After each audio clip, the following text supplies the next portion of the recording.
What's up guys and welcome back to Moaning. If you guys are new here, then what is up? My name is Erica. Hey, how you doing? If you're into the history of the ancient Greeks and the Romans, maybe you're just into the mythology, and maybe you're just here because you were one of the people that was begging me to read Madeline Miller's Circe. Well, this is not only the video for you, this is also the channel for you. You guys are going to want to hit that subscribe button and the bell icon so you know every single time I post in the future. But on topic of today's video, and as you can see from the title and the fact I just ruined it, we're going to be discussing at length and in-depth Circe by Madeline Miller. So Circe is a book that has been around for years. It is incredibly iconic at this point. People have read it and they have loved it. And if you've been hiding under a rock and you haven't walked past a bookshop in the last 5 or so years, maybe more than that, I'm not really sure. But this is what the book looks like. The cover is iconic. If you're in the US, I think you guys have a different cover. I'm actually not entirely sure. But this is what it looks like here in the UK. It is also just recently, I think, been announced to have been picked up by HBO for like a mini series that they have taken the rights to this book. I'm like 90% sure that's what I saw. They took the rights to this book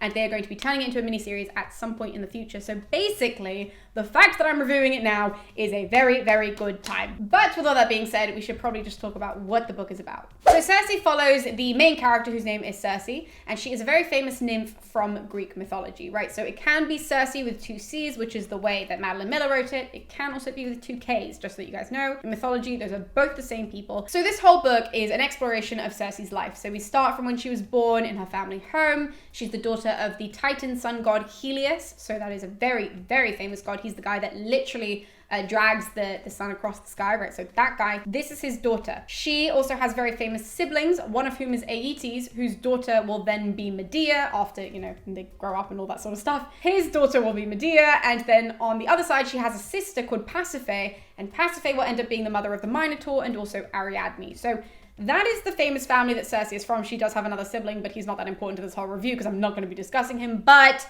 the whole point of that is that we start off the book with telling us about her childhood, about her interactions with these people, and establishing that her family is incredibly famous and they're going to continue to be incredibly famous throughout mythology. The story follows her family dynamics. It then rolls into how she was exiled, because the very famous part of this nymph's mythology is her exile to this island called Aea. She ends up being exiled down there. We hear about how that happens and what happens when she gets down there. You know, how she manages to form her new life. She's a goddess, she's a nymph. She ends up being banished to this island. Now what? We end up really getting into a study of who she is and how she discovers herself, what she likes to do, and how she becomes the very, very famous witch that we all know her as. And so we hear how she becomes that woman, and we hear that story of how she figures out that part of herself. Now, on top of that, we do get some very famous moments in this book from mythology. So we get the birth of the Minotaur, which Circe was present for in this book, and she goes to help her sister give birth.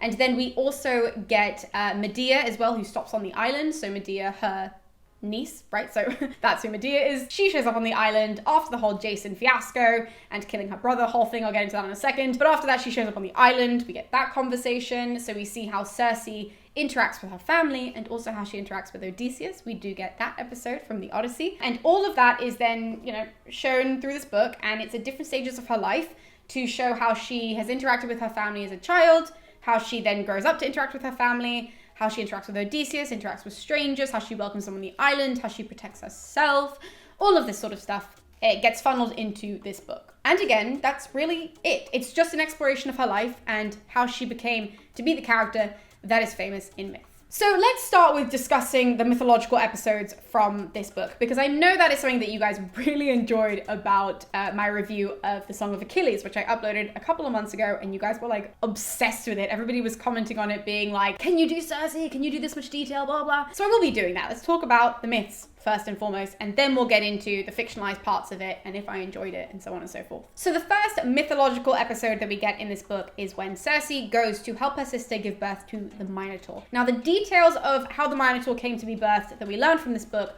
are correct and in alignment with mythology. Again, just that everybody knows, I know that Madeline Miller is a classicist. I know that she knows what she's doing, but you guys really like it when I analyze it in this way. So I just want to make that little disclaimer now. It's not like I don't know who Madeline Miller is. I'm very aware that she is an incredibly smart woman. But again, this is exactly what you guys have asked me to do, and that's why I'm formatting it this way.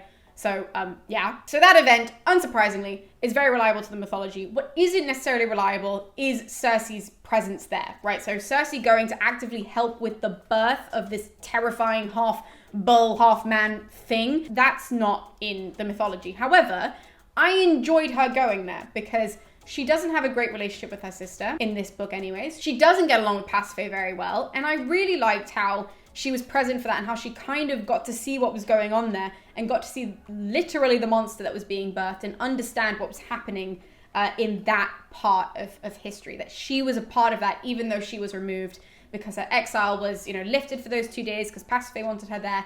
And I thought it was interesting to see her react and to see her interact with her sister, who's somebody that she's never gotten on very well with, and that she still showed up for in those moments. So even though that wasn't necessarily, that little part wasn't part of the mythology, that was a fictionalized part of it, I think worked really well with discovering Circe as a character. The other part that was fictionalized about that was her relationship with the famous architect Daedalus. Now, for you guys who don't know who he is, he constructs the labyrinth in mythology, which is where the Minotaur ends up living. That is what he's incredibly famous for. He also then makes those wings for him and his son, and then they escape, and then Icarus flies too close to the sun, and then his wings melt, but same guy, okay? Circe's relationship with Daedalus, as far as I'm aware, maybe I've missed it, totally fictionalized for this book. However, seeing how she interacts with men in the book is also something that's very important to her character development. So in the beginning, I won't lie, I did have a reaction to it that was like, why is this in here? Like, why do we need this? Why do we need her, being super, appreciative of Daedalus, not in love with him, but very appreciative of him as a person. She really likes him. She likes his company. He really appreciates her. And I was like, why is this here? But as you read the book,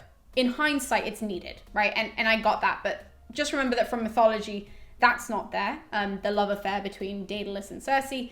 But I appreciated it when it was in there, and actually thought it was really beautiful seeing how it affected her later relationships, and how she ended up acquiring this loom as well. She gets this this massive thing where she can weave things on this big loom. And so, having that sort of romance there does impact her character in this book. So we're going to ignore it, basically. I'm not going to slander that little part of it. I like that. But with those 2 episodes aside, though, Circe mythology is really famous for popping up in the Odyssey. So if you guys don't know what the Odyssey is a book that follows Odysseus, the war hero Odysseus, follows his journey home from Troy, right? So he goes all the way from Troy to Ithaca, which is not that far, but it takes him 10 years to do it, okay? One of those years is spent on Circe's island, and we do see that episode in this book. Now, a lot of it is accurate to the Odyssey, but the same way with the other 2 episodes, there has to be a little bit of fabrication. That's just what it means to write a retelling. Let's clarify that. And I have to say that the part that was fictionalized, that was fabricated, again, I didn't necessarily have a lot of problems with it. As a classicist, I was reading it and I just went, you know what? If you're going to change anything about this scene, that's probably the part that I would have changed too. So when Odysseus arrives at the island and Circe turns all of his men into pigs, that does happen in the Odyssey, right? So that's the reason why Odysseus stays initially, and he begs Circe to turn them back into people because he's like, I can't leave my men as pigs, I need them. But the way that he convinces Circe to do that is that he was told by Hermes to take out his sword, to go up and to threaten to kill Circe, and then she was going to be like, oh my god, we should totally sleep together, and then he would have to say, okay, but swear an oath that I'll be safe. And so then she does that, and then he puts a sword away, and then they go to bed, right? That is, I kid you the f*** not, that is literally what happens in the Odyssey. It's a wild scene. But anyways, that is what happens, and the part that Madeline Miller changes in this book is just that Odysseus puts his knife to her throat. Instead, he just has the knife there, right? So the sword is there, and Circe can see it. She knows it's there. He also can see it. And she instead is like, well, I can think of a better idea instead of taking that thing out of there. I think we should just hook up. So that little detail was changed. And you know what? I just told you the actual myth, and it sounds ridiculous. It really does. So I'm not surprised that was a detail that Madeline Miller went, I guess we can keep the sword sheathed. It's not really going to change their interaction all that much. And also, Hermes, as far as we're aware, wasn't necessarily an active part in that as much as he seems to be in the Odyssey, because it seems like in the Odyssey, he spoke to Circe about Odysseus, and he spoke to Odysseus about Circe, and he contrived this plan, is my theory about the book anyways, because both of them seem to know a lot about the other person just from Hermes, and he is the god of trickery, and he enjoys playing jokes on people. Anyways, not the point of this, but he doesn't seem to be as active as a role in that scene either. And that, again, that's okay. All I'm telling you guys, I'm telling you the real myth, and then I'm telling you the thing that Madeline Miller did. And surprisingly, I'm sitting here going, yeah, I didn't mind any of it. Now, what you guys are probably wondering from a classist point of view is, did Circe really then have a child with Odysseus?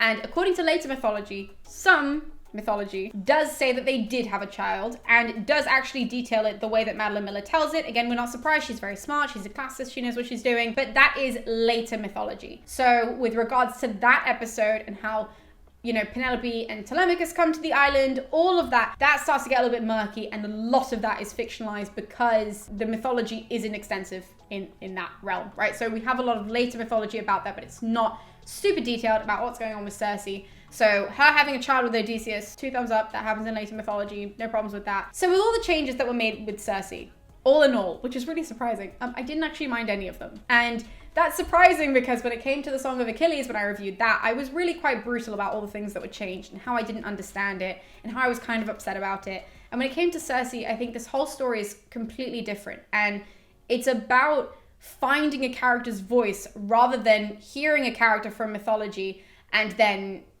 sort of making it into a modern voice. Like, we don't have this woman's voice from mythology. We don't have this nymph telling her story from mythology. And we don't have really strong moments of her aside from the Odyssey book 10. Like, what the fuck are you supposed to do with just Odyssey book 10? Circe's life is a story about a woman figuring out who she is. And especially in exile, how do you do that? When you don't know who you are, you don't know how to interact with the world. She's never had to be in the real world. She's lived at home. She has had to now forcibly leave. Her family don't want to talk to her. She has no guides. She has no mentors. She is on her own, and she has to learn how to interact with a really harsh world. And we see, if you guys have read the book, you know what I mean by harsh world, right? So we do see her having to really grow up and having to not be naive and having to really understand what's going on in the world and protect herself and figure out who she is. And because of that, all the changes, all the fabrications that have been made in this book, I think were done for a really good reason. And I think that Madeline Miller deserves, honestly, I think that she deserves all the praise that she's getting. I think it was a beautiful book. And thank you guys so much for tuning into this book review. Thank you guys so much for supporting the channel. If you guys enjoyed it, and if you guys have watched my review of the Song of Achilles, then please hit that like button so that I know you guys are enjoying this content and you guys are going to be returning by hitting that subscribe button. So thank you guys so much again, and I'll be seeing you next time with more reviews here on Moaning. So I'll see you then.